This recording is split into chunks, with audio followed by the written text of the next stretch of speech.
It is Wednesday, May 26th. We are at Roop's Mill, and I'm interviewing Jack Cugle regarding his experiences here at Roop's Mill. Now, Jack, you've been here for about a decade, have you not? That's right. Okay, can you give me some history of the mill? Sure, I can. The information and the dates that I have, not being an historian, have been given to me by various people, newspaper articles, the state, families. I didn't really know anything about Roop's Mill. Rupp's Mill. Everyone says Roop, but it was changed from Rupp, which was the original German pronunciation of it. Until about 10 years ago, when Sterling Walsh, who's a real estate broker in Westminster, had this property for sale. The Rupp family had wanted to sell it for a number of years. They tried to reuse the mill and the buildings, but it was 90 acres. It really wasn't enough to farm anymore. 30 acres or so of it's in a valley and wetlands and stream bed, and so they decided to sell it. It wasn't in the incorporated city of Westminster, and being in the county, you could only build maybe, half a dozen houses on the property, and it wouldn't justify the price that they wanted to get for it. I met Elizabeth Knight Rupp, and she told me on 3 different occasions the history of this, which was amazing to me. I'd driven past this bridge as a kid all the way through and never had any idea of what had happened here or what was here. I knew there used to be a mill here and that was it, because there was a sign on the front of it that said Roop's Mill. So she told me her family came to the United States in the middle 1700s, bought this place in the late 1700s. There had been a mill here previous to the one that's here. If you look at the mill, it's 4 stories up, and there's a stone foundation. The stone foundation was the original mill that was operating in around 1745. Okay. They added a log house, which became a coopersmith, which is right behind it. A coopersmith is where they actually made the barrels for the flour. That didn't seem too important to me at the time until I found that units of measure by the federal government required, or then the Crown, that it had to be 196 pounds in a cask or a keg to be a legal barrel of flour. So it didn't matter if it was full to the top, halfway, 196 pounds. And there's actually, you can see burned in the beams inside 196 where they made irons to brand the cask or the barrels 196. There's all kinds of stencils that they made with their names, bags. They had bags that were imprinted with Rupp's Mill on it. And they added onto that mill and took it up in the early 1800s, 1805. I've also heard 1810, who knows. And it became a Oliver Evans style or design mill, which was the high tech for its day. There are belts and conveyors and elevators all through the building. They look like beams, but they're actually hollow, and they have leather straps with tin cups that are actually connected to it. Would carry the grain up or carry the grain down for delivery.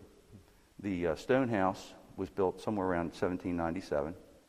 And it was added on to 3 times. You can see where it was added on in stone once, and then stone again, and then the 3rd time it was made with brick.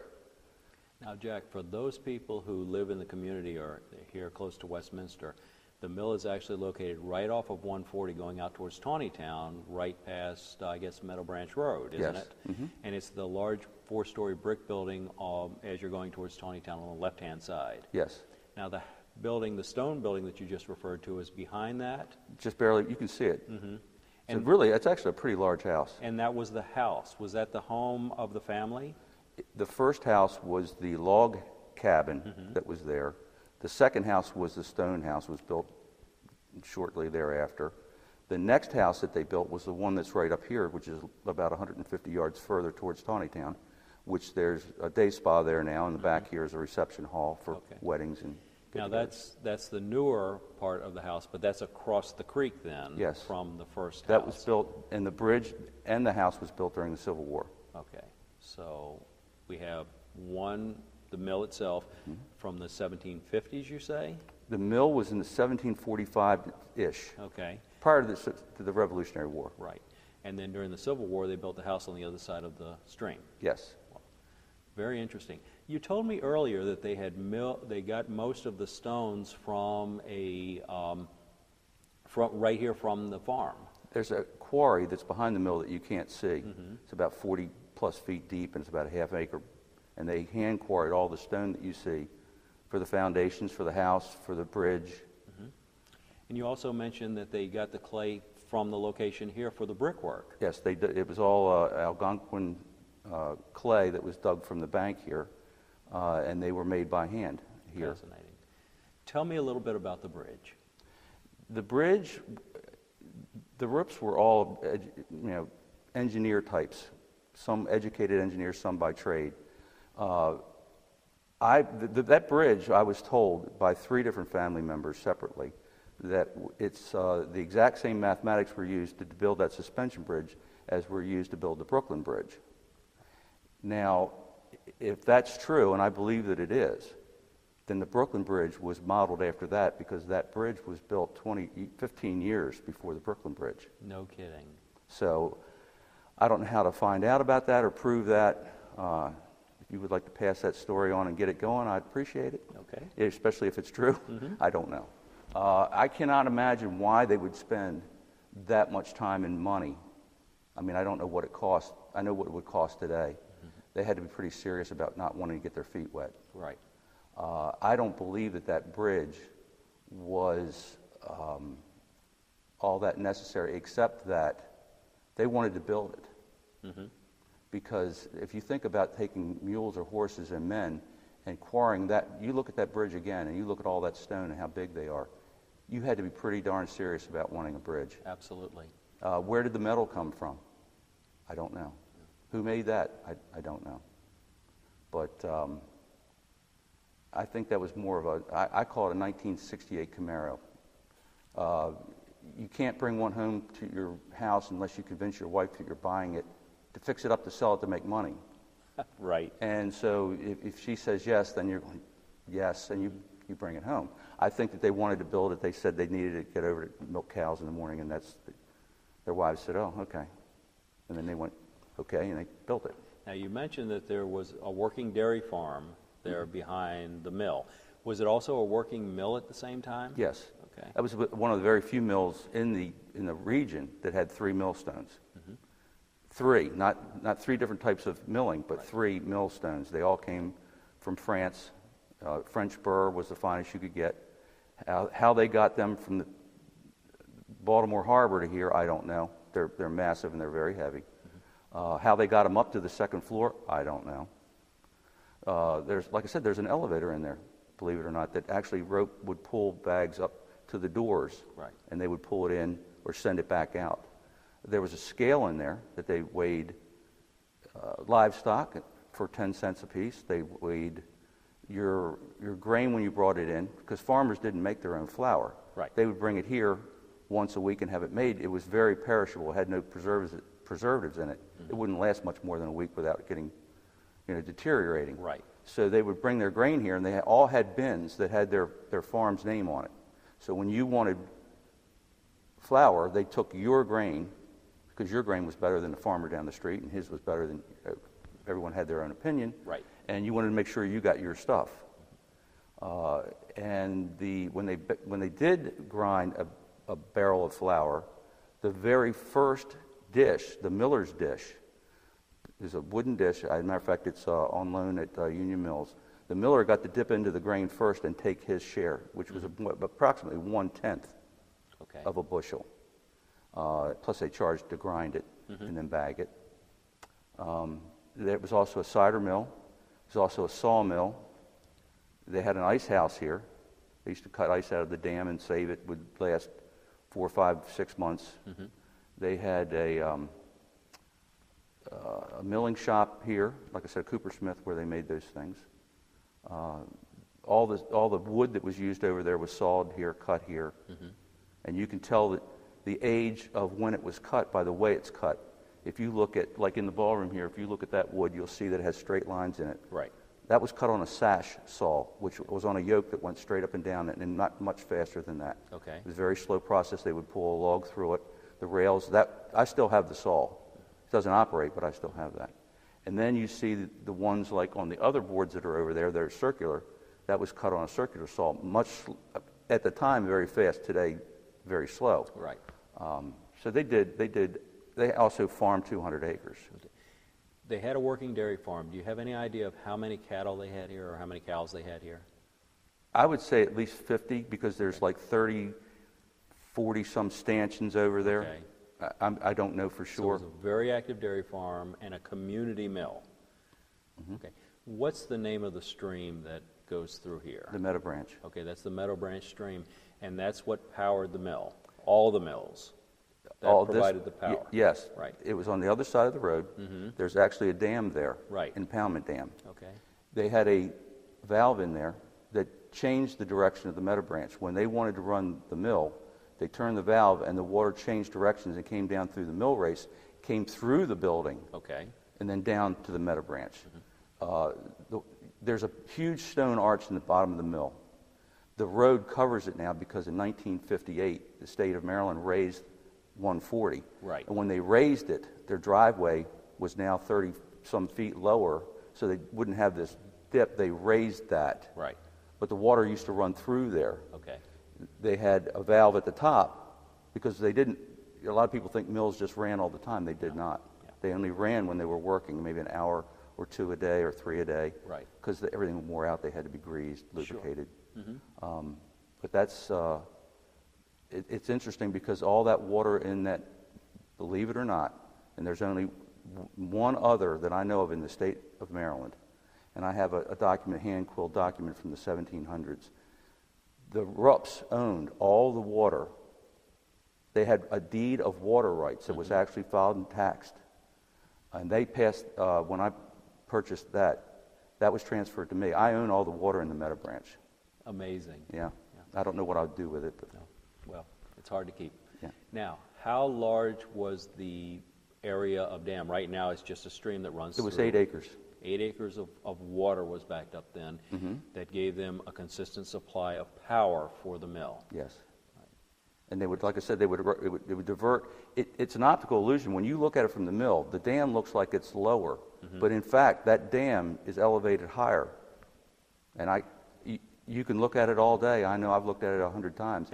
And the dam is still there. Yes. Yes, but it's just not closed off, so it doesn't retain any water anymore. Right. Well, you couldn't get the water.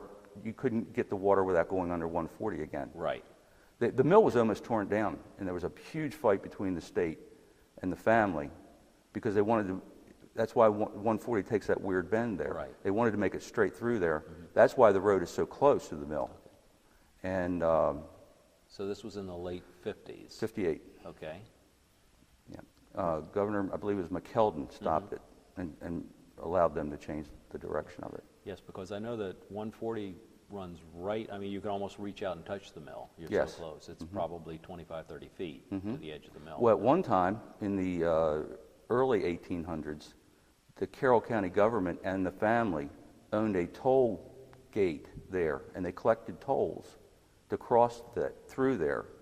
And it was free on Sunday, but Dr. Woodward, who owns the property across the street, has a document showing the tolls and the amounts and the dates and the original stockholders in the toll. Now, this was told to use the road to go from here to Tawnytown? Yes. Very interesting. Yes. So this was a toll road then? Yes, it was. Okay. And I understand the road, which is 140 now, that goes down from Westminster to Finksburg, there was a toll road there as well. So there's I don't know. several around. Yeah. Very interesting. So quite a history right here. Well, if you, I have this box of handwritten receipts for tax bills. The oldest one I can find, and I have almost all of them from 1811 until 1890 something. I found this in the stone house. They were in any hole in the wall. These were stuffed in there, No kidding. and they're all in perfect condition. I believe we became a county in 1837, was it? That sounds right. Well, so it means that originally the tolls were going to the state, were to Frederick County, and then all of a sudden you see the names change and it says Carroll County Right. on these. I mean, there's letters that I found, all dated from the early 1800s. There's a George Washington's 2-cent stamp in here. No kidding. That was never postmarked. They postmarked it on the back. Right. But they were all in the house, in the holes. Now, the mill is made up of all wooden parts, is it not? I mean, there's some metal, but primarily made Mostly out of wood. wood cogs. The cogs were made out of ash, which was harder. The rest of the wheels were either made out of oak or something along those lines. The barn is all chestnut, wormy chestnut, and red oak. So all using the crafts of the artisans that lived right here in the community that they put together. I imagine that a lot of the ironwork that was done on the bridge was probably from local blacksmiths. I don't know. I do know that in the brick house here where the spa is, there are metal grates that are over the windows.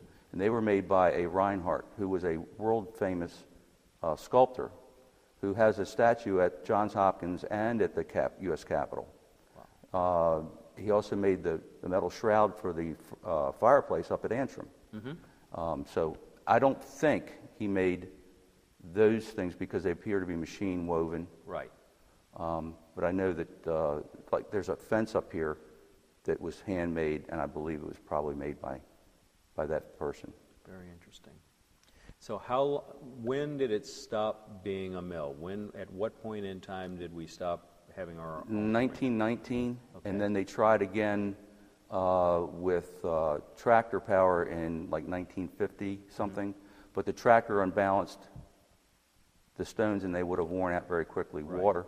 They changed it to a turbine. They had 2 turbines. They replaced the wooden wheel. I have a receipt here from Western Maryland Railroad Company, October 1900. 1 turbine water wheel. No kidding. So Do you have a price on that? it was the weight was 300 pounds, and they charged it was $124 to transport it. In 1900. This was the bill for the freight, not the Right. bill for the turbine. Right. Very interesting. That's fascinating. That house was the first. This was the first house and the first property in the county that had electricity. No kidding. There's an electric in there. It looks like the electric room in a ship with dials and gauges. It was DC power, and it operated the house and the barn. That's amazing. But they still milk the cows by hand. Yes. All that was done by hand. Yes. Let's talk a little bit more about the bridge, because I'm fascinated by that bridge. It's just amazing to see something that tall and that massive, a suspension bridge in the middle of the country. I mean, between 2 basically banks across a stream. It looks like it's 30 feet above the water level. And when we were talking earlier, you mentioned that there are times when we get a lot of rain and there are floods around here, and the water does rise. So anything that was lower than that might be washed away. It would have definitely been washed away because logs and everything you can imagine. I've seen it 3 times in 10 years. It's very rare, but when it happens, it is white water, raging waters, 6-8 feet deep, and almost the width of that. The bridge is 240 feet long, Okay. so it's at least 100 and some feet wide. My son is over 6 feet tall. He jumped in there. He said he didn't touch the bottom, and I didn't see the top of his head. No kidding. So it's pretty, and it swept him all the way down into the woods until he No. caught himself on a branch. It was the first time I'd ever seen it, because I'd gone past there Right. and wondered, why is it so long and why is it so tall?